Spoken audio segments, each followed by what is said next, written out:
I think we're on.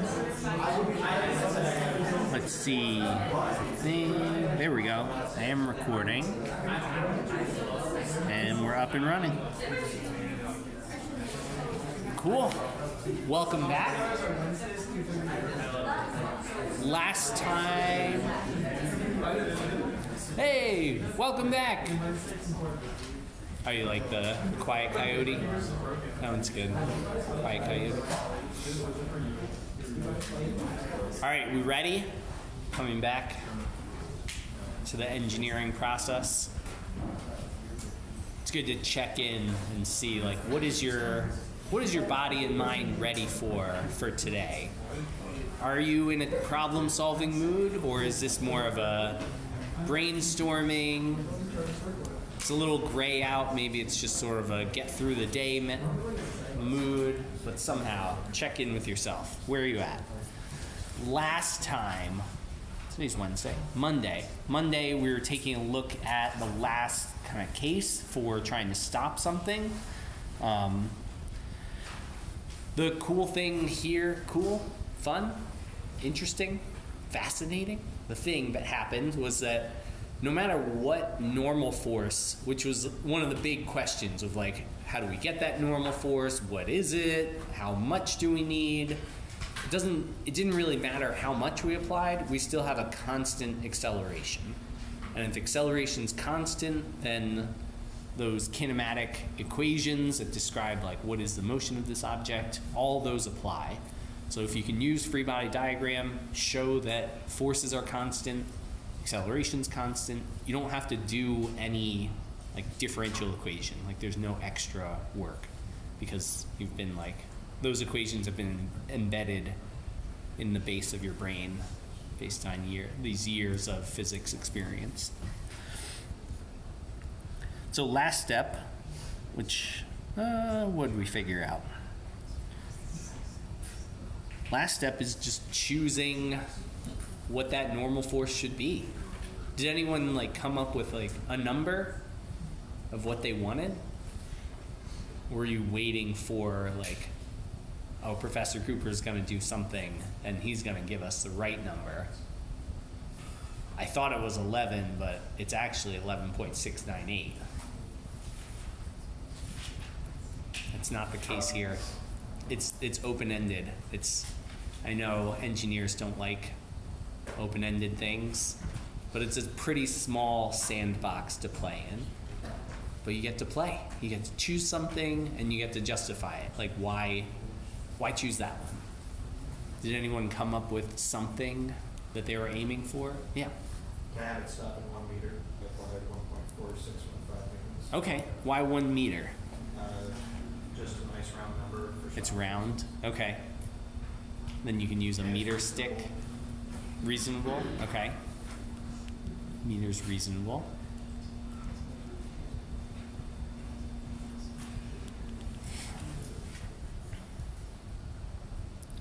So if you think about like a 3 foot long stopping thing, like what do we want to stop in 3 feet? Like that 1 meter distance. What would make sense for that?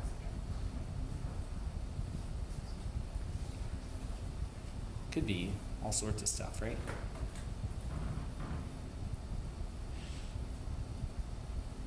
Nice part is it's probably gentle. What's the total force that gets applied to it? Do we know? Or how long did it take for 1 meter?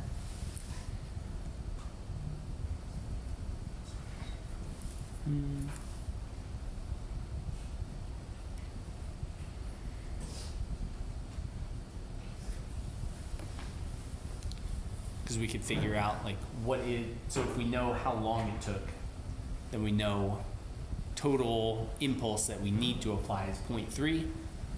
If it took 3 seconds, then total force was 0.3 over 3, so it's like 1/9 average kind of force that's stopping it.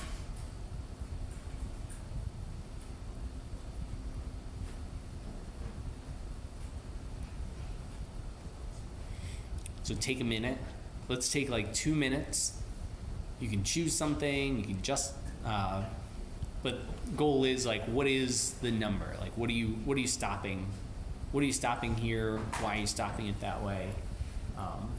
And then we can move into the fun part, kind of working as groups, and figuring out how to compare these different methods, if we needed to make choices along the way, why did we make those choices, and that kind of thing. So we'll like wrap up with all that. Sound good? So 2 minutes, we need something. We need some kind of designation. What is normal force? And then we can go to the next step.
Part of that is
All right, so there's still some hesitancy to actually pick something, because I feel like everyone I ask is like, well, it depends, like, what's it made out of? It's like, well, you got to stop it, like, and you can always have like something, hey, we can change this, right? Like, but we need a design, we got to do something. Maybe we don't know. So one thing we could do is look up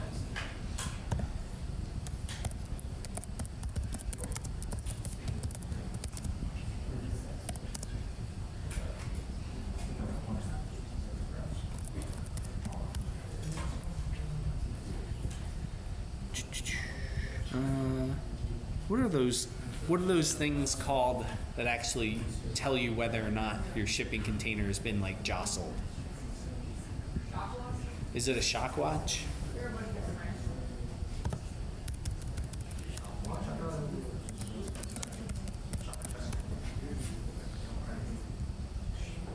Something like this.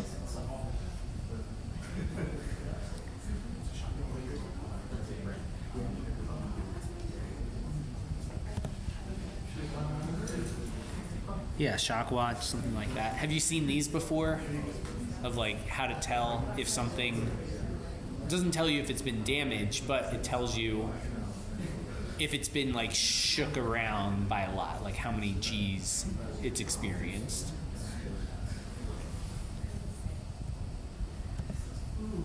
So this one is 75 G's. How big is 75 G's? What is the... 75 times the... Yeah, 75 times that 9.81, right? So 750 meters per second squared. Rough, yeah. Minus, yeah, minus 2%. That's a lot of like shaking. And this is probably assuming like good packing, like the thing has like foam or insulating and these kind of things. We're only dealing with like a 0.1 kilogram object. But this is one way to give yourself like, here's the number that I need to hit. I need A to be this, so I need N to be less than this number, right? So if 75 is acceptable for shipping, maybe yours you want to limit to like 10 G's. Of like, I don't want it to experience more than 10 G's of acceleration, and that's more than 7 times less than like what it would get during shipping anyway. So that's a good way to kind of think about it. At least I think it's a good way. Maybe you have a different process.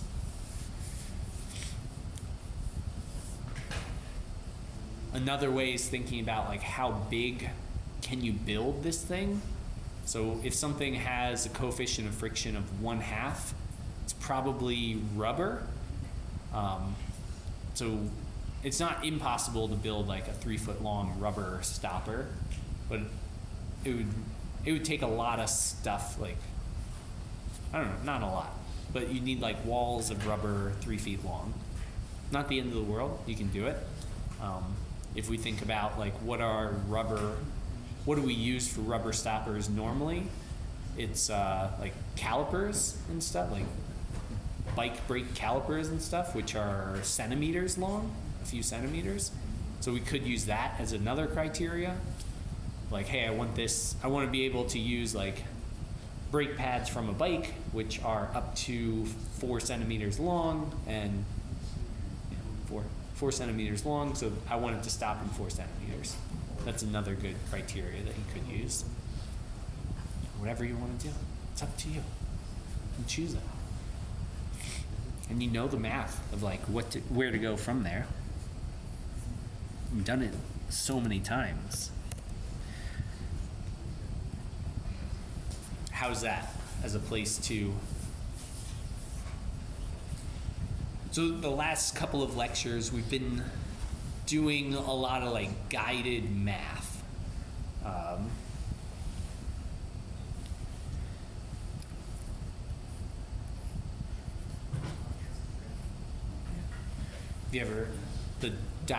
Have you ever seen this diagram for like writing? We're not like writing a paper here, but this is the general kind of process for how to describe a problem that you solved.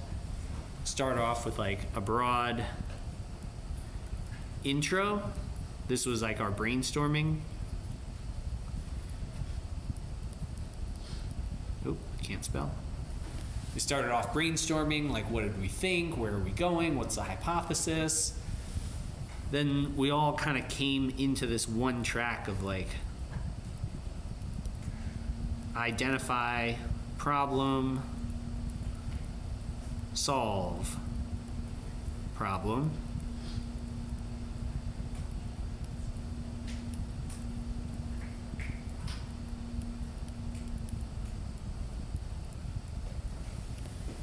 Now it's the step where we broaden back out of why did we do this, how did we do it, describing how did we do it, and like what's the end result, like what's the comparison that we want to make. Do we want to compare distances of everything, the energies, like there's a lot of different ways that you could compare these methods of stopping. So that's our last step, is kind of wrapping this up and figuring out how to present it and what's important to you, to like your group of these different methods. Sound good? So we're like broadening back out. We all kind of got into one boat, did a whole bunch of math. Now we're back on shore, and it's time to go bring the bounty. It's like, yeah, I got it. I got the math. I did the Diffie Qs. And tell everybody about it. The boons. Sound like a plan? All right, so next step is what graphs, what numbers, values,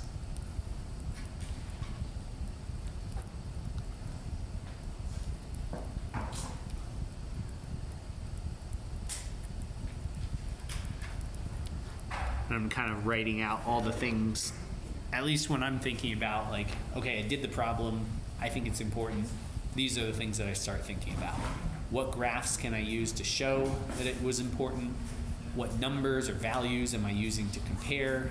Then, were there any other, like, assumptions that I had to make that were helpful, either for comparison or to, like, make it more clear why I'm comparing these or something?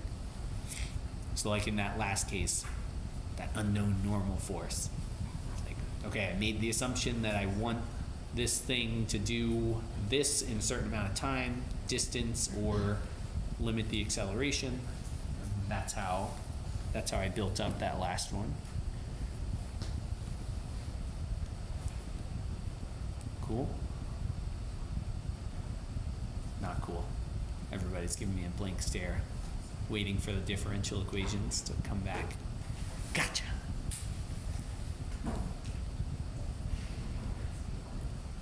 Cool. All right, so next step is you can share with each other, like, this is not a closed book problem, and definitely group work is it's one, required, and then two, highly encouraged to, like, talk to other people and think through what do we do with these results next. So I'll check in, see where people are at, what they're thinking, but to start, talk with other people, like the initial questions, like what graphs do you want to include, what numbers are you comparing? That's a good, like, thing to start with, and then you can go from there. Yeah. Okay. Oh, great. So you went back and saw, like, recordings? Yeah. Okay, great. Just questions to ask my group too. Yeah.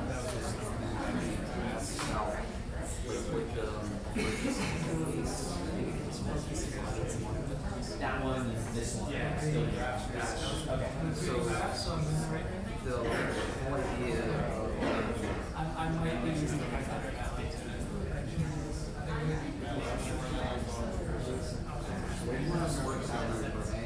Yeah.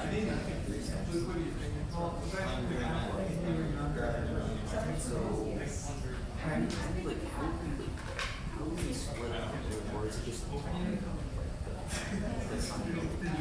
yeah, you can talk to each other. So if you have one person that wants to add the things, then you can do that.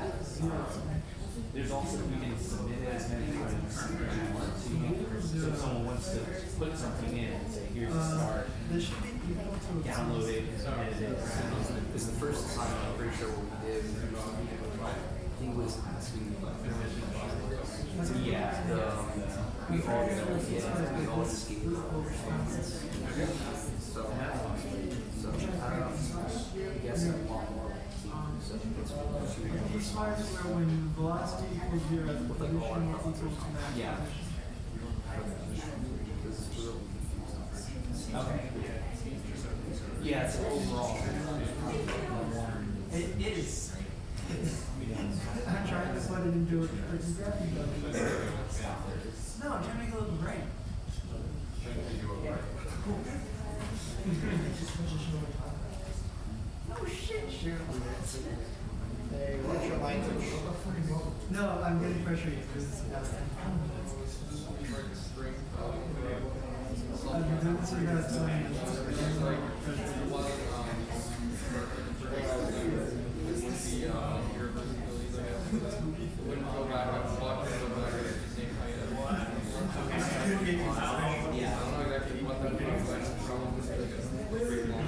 What's happening?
What I'm confused by is,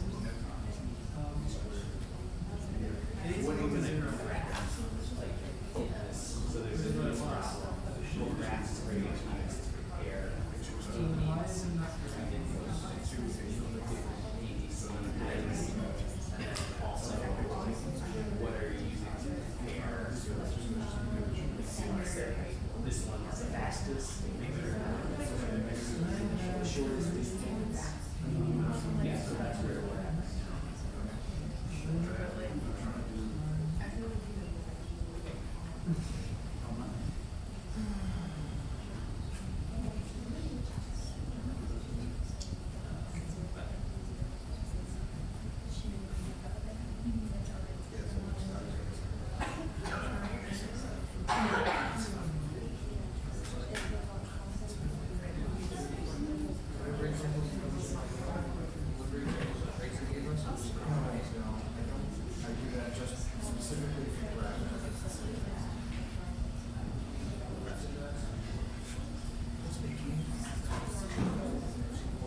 show that it's zero. Then we could say it becomes zero.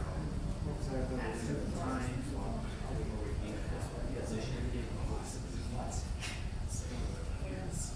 hit zero at this time, which is also this position. That is a thing.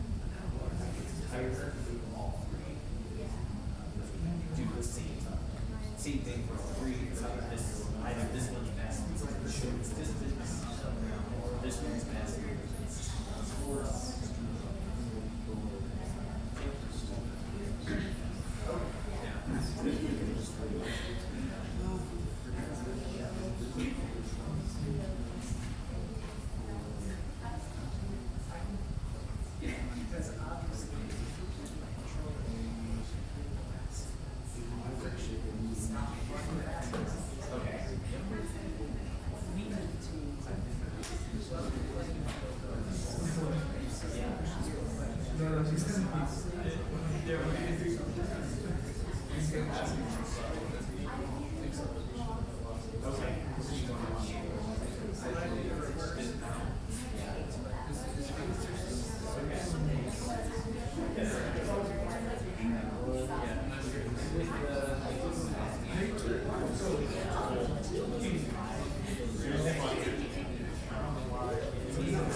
Okay, Captain, all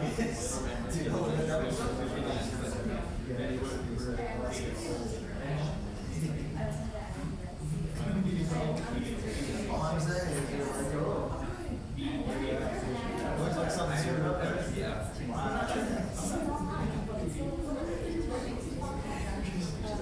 So there should be like some grass for her. I mean, there's like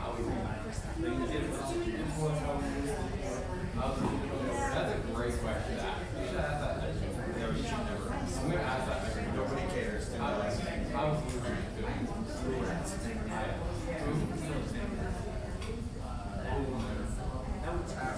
Who's just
wow. I know what's wrong. This is a beautiful graph. It is pretty pretty. Pretty pretty. You want me to read over your MATLAB?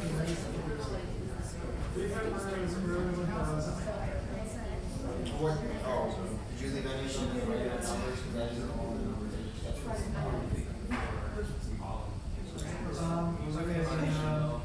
MG over K.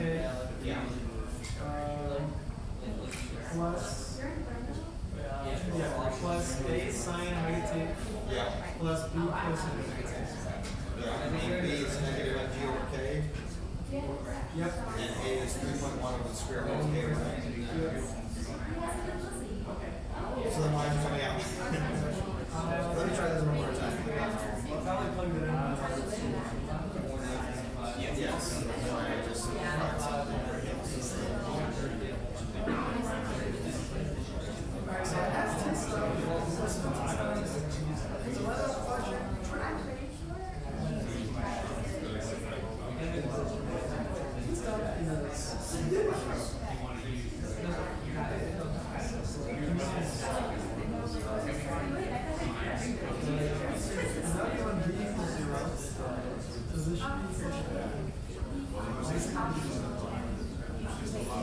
Because of the other fact that now those people, so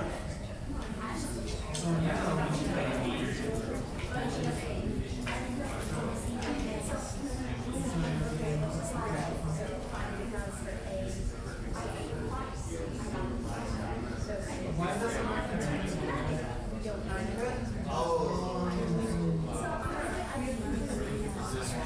I'm gonna try it one more time.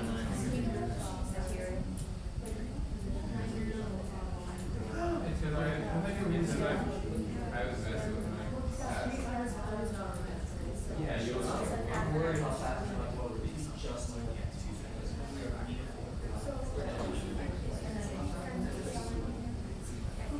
yeah, you can say to me.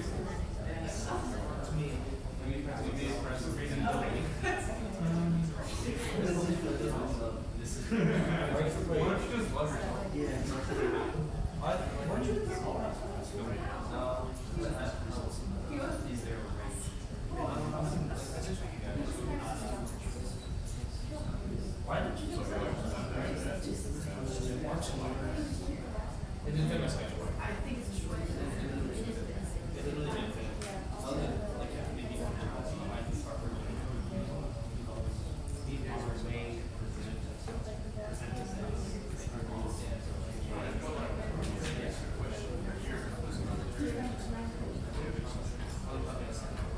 oh, that works better. those are just whatever you're trying to say. I still think there's another thing somewhere. Well, no, it looks like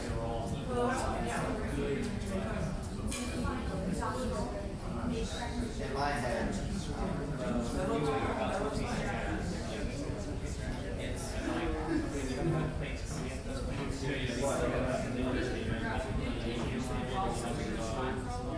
yeah, you're gonna 6 months, all of the first time. Where are he's about to like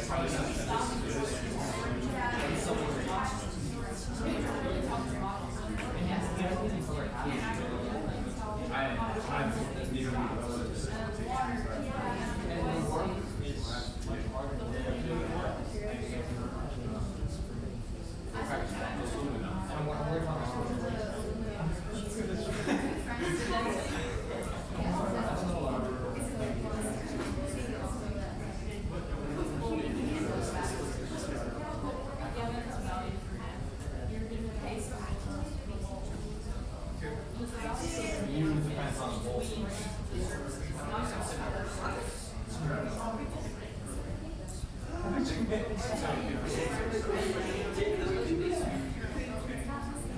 I think we'll make something you want to do.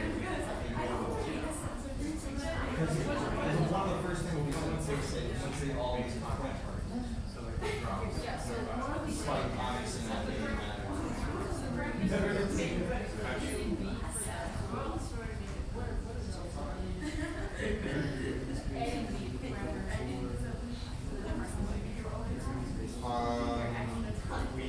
are you talking about lowercase b? You can solve for those given that the I'll be a little bit busier next time.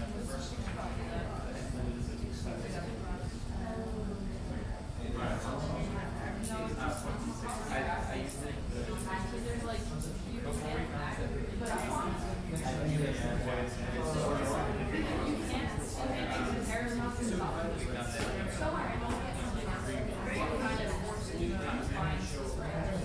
I mean, you can make general statements like how the spring is going to operate and stuff. And you can make statements like how fluid is extension of water. And that the friction will be dependent upon the normal force.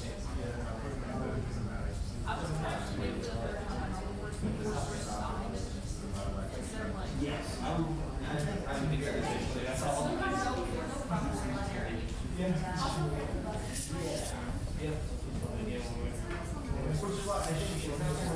Yeah.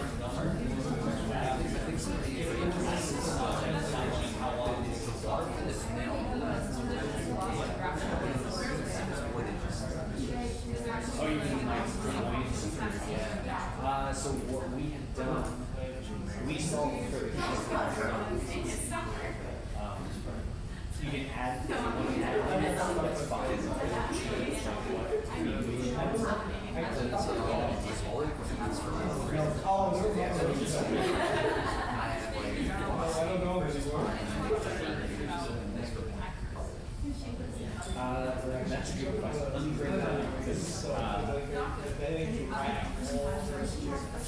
okay, so some things that came up as I was checking in with everybody is one was like what kind of graph are we looking for?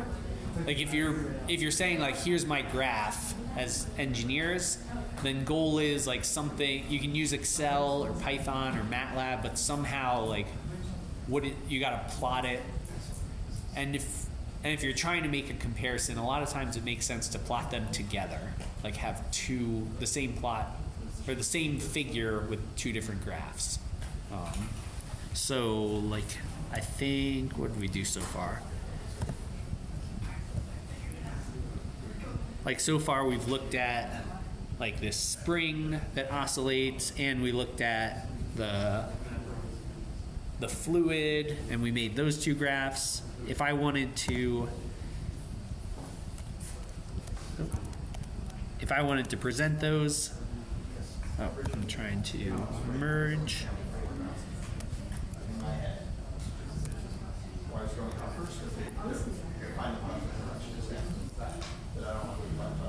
This is like, I would show both of them together so that I can say like, look, here's the blue curve of position and the red curve is like dropping into the fluid.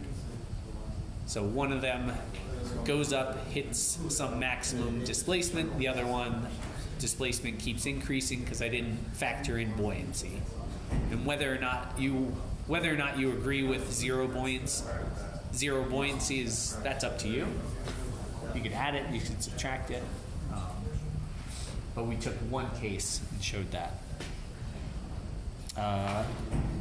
So that was one thing, is that if you're gonna use a graph, like make sure you're creating the graph somehow. Like make it an accurate plot of the function that you're trying to represent. Other thing was, should you use like position for one case but velocity for a different case? So like show the position of the spring but the velocity of the damper. And if you're doing that, it becomes hard to see like what the comparison is. It's not quite apples to oranges, but it's like Macintosh apples to Empire apples, right? Like, yeah, it's apples to apples, but why make the mental effort of like, okay, it's on you to figure out how this velocity graph translates to position. So when you're making comparisons, it's good to use the same graph for all three, and then you can even put them on the same graph, and now you can actually see like comparisons here, something like that. So those were a couple of things that came up. Other thing that came up was, is there a right answer to this? No. Like you can say that all three of these are bad. You can say one of them is the best. It's up to you to say like why. And I've asked this a few times of like, why did you do this? Why are we doing this? I told you to do it, but what would make this important? Like why is this result important? There's got to be something, right? Other than just you love differential equations, which may be the case. Maybe that's the answer. It's just I love differential equations and I wanted to try 3 different cases.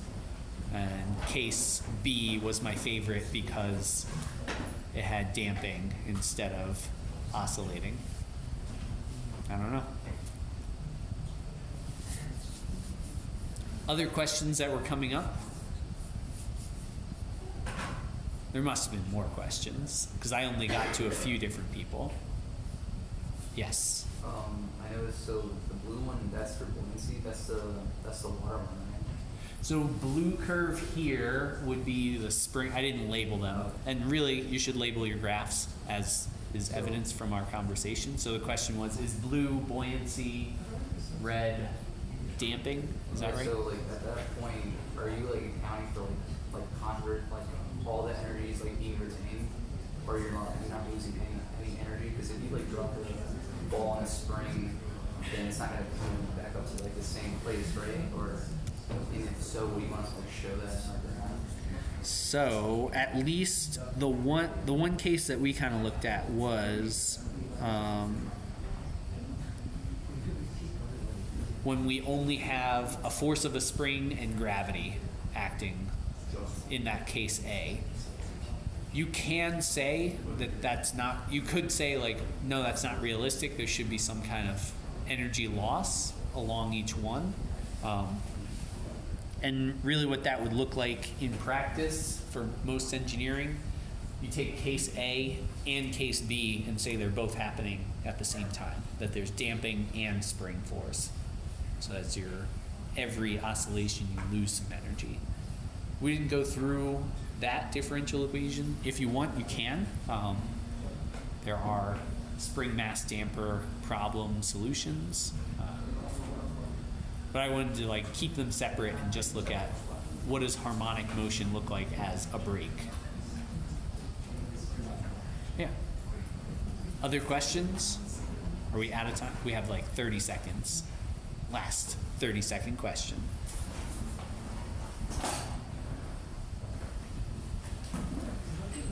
All right, next time what we'll do is try to get a whole group here so that you can like work on something together, and then also like ask questions like, hey, does this graph, how do I make this graph? How do I do this?